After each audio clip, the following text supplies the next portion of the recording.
Hey everyone, okay, so I have a really quick haul for you guys today. It's the second haul, or I guess the second day in a row that I've done a haul, and the reason for this is because volunteering at my local library now, I can tell, is going to be a problem.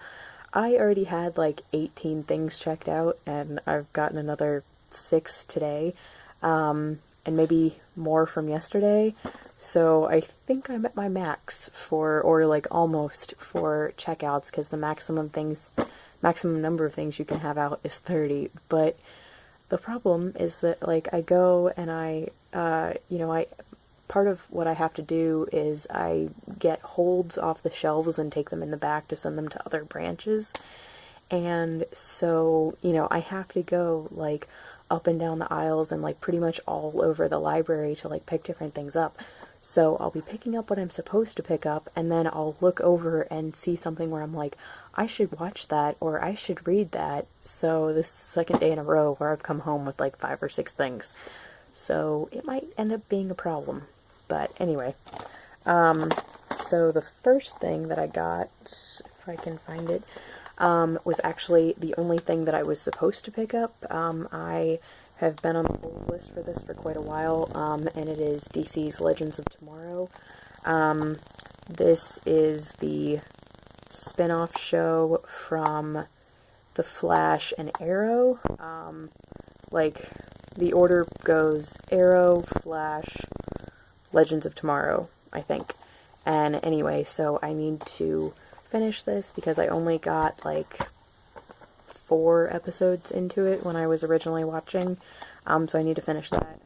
I need to finish last season of Arrow and the last season of Flash, but that's not available yet. Anyway, the next one that I saw that I just picked up at whim is the Grand Budapest Hotel. I've seen this before and I love it. It's probably my favorite Wes Anderson film that I've seen. I think I like it more than Moonrise Kingdom, and I definitely like it more than Fantastic Mr. Fox, and I think there's like maybe 2 others of his that I've watched, but I can't remember what they are right now, but Grand Budapest is definitely my favorite. Next thing I got, I was so excited that we had this. It was The Good Dinosaur, and I never got to see this in theaters, but I was so excited that we had it because the commercials for this, I freaked out. I was like, I'm gonna love this. So yeah, that was exciting that we had that. And then the last 3 things are books that I had the same problem with, where I just like saw them and I was like, oh, I should get that to look at. First is Tequila Mockingbird, Cocktails with a Literary Twist by Tim Federle. Federle? I don't know. But I don't know if I will ever make any of these because I rarely mix my own drinks. I usually, if I get anything that's really inventive like this, where it would call for a recipe, I usually would order something like that in a bar. And for me, I usually just mix like rum and Pepsi, or like something like that, or it's something really simple, or something like that.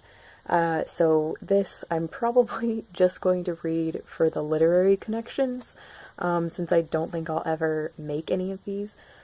But I may actually like write 1 or 2 of these down and then like have them on hand if I ever want to like go to a bar and like order one of these, because I'm sure bartenders don't like read this and then memorize it unless you happen to be a bartender and also an avid reader.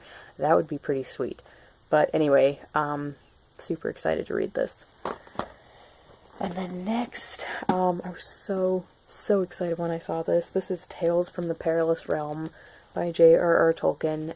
I have Farmer Giles of Ham and Smith of Wootton Major as a bind-up.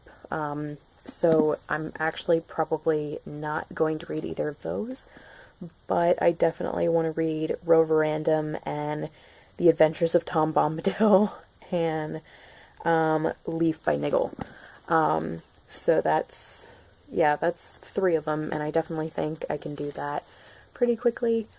But my only hesitation with it, with Adventures of Tom Bombadil, is should I wait until I'm finished reading Lord of the Rings, or should I go ahead with that? If you guys have read all of Lord of the Rings and Adventures of Tom Bombadil, or like even not Tom Bombadil yet, but just Lord of the Rings, will you let me know if having read just Fellowship of the Ring is sufficient to then read Adventures of Tom Bombadil, or if he ends up showing up anymore in like Two Towers or Return of the King. I would really appreciate the advice there. So yeah, this will be cute and good.